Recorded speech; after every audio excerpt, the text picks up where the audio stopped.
वसलम अस्सलाम। अज 13 अगस्त 2025 है ते कल 14 अगस्त सी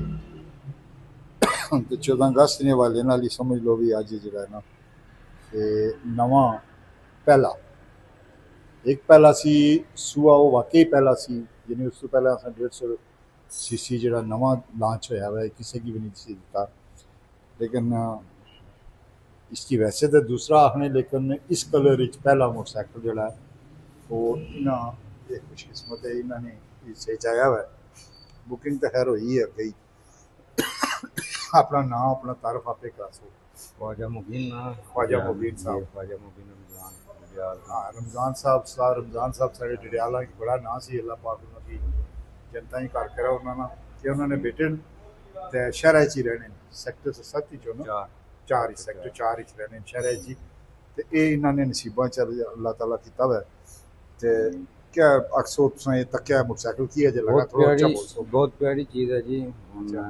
टेस्ट ड्राइव वगैरह कर सकें इंशाल्लाह तकड़ी तुसें कैसा बहुत लगा खूबसूरत चीज़ है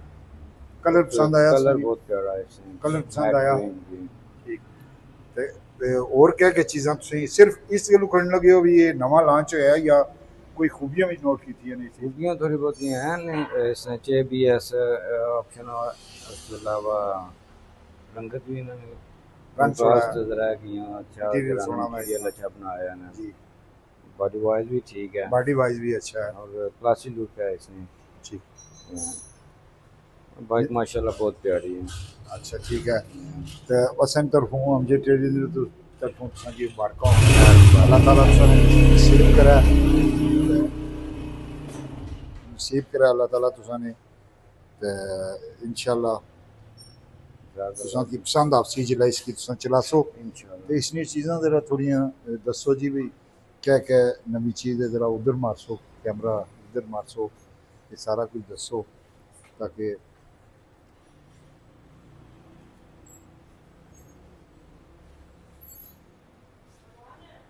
टैंकी इसनी तको इसने रंग इसनी एक खूबी है कि इसनी जिसले ब्रेक मारसो ना तुसां जिसले तो होली ब्रेक मारसो तो ये खाली पिछली ब्रेक लगसी लेकिन जिसले तुसां जोर नाल मारसो इसनियां दोए ब्रेकां अगली पिछली जी है यकदम ब्रेक लगसी एक नवी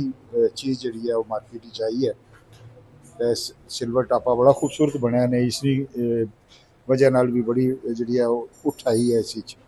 शाख इसने बड़े क्लास ने यानी इसकी हर चीज़ बड़ी क्वालिटी आली फिर इस गेयर तुम बने हो तो गेयर नवी पहला दूआ त्रीआ जो चौथा जो भी गेयर हैं वो गेयर जोड़े पता लग जाना भी कि गेयर चलाने हो जी हेडलाइट भी अच्छी है इन्ना नाम क्या है माजिद नाम है माजिद साहब आने जी इसकी हेडलाइट अच्छी है तो माजिद साहब और क्या चीज़ मीटर चेंज किया लाइट इसमें अच्छी लाई है सिलेंसर भी अच्छा टायर वगैरह भी अच्छा है चीज़ें पसंद आई काफ़ी चल गया इसमें जो रिम है कैसे ये भी अच्छे माशाल्लाह रिम पसंद आए चलो जी अल्लाह खैर करे ते काफ़ी सारी चेंजिंग है अच्छा जी जी बिल्कुल जरा ना क्योंकि असें इत्थे खलाए सन जरा जरा बंदा आया उस चेक किया उन्होंने माशाल्लाह अच्छा मोटरसाइकिल बाकी गांव चलासी बड़ा पसंद करसी पर अच्छा चलो अल्लाह पाक ने नसीब करे आमीन ते ठीक है जी दुआएं याद रखे ते ओके अल्लाह हाफिज़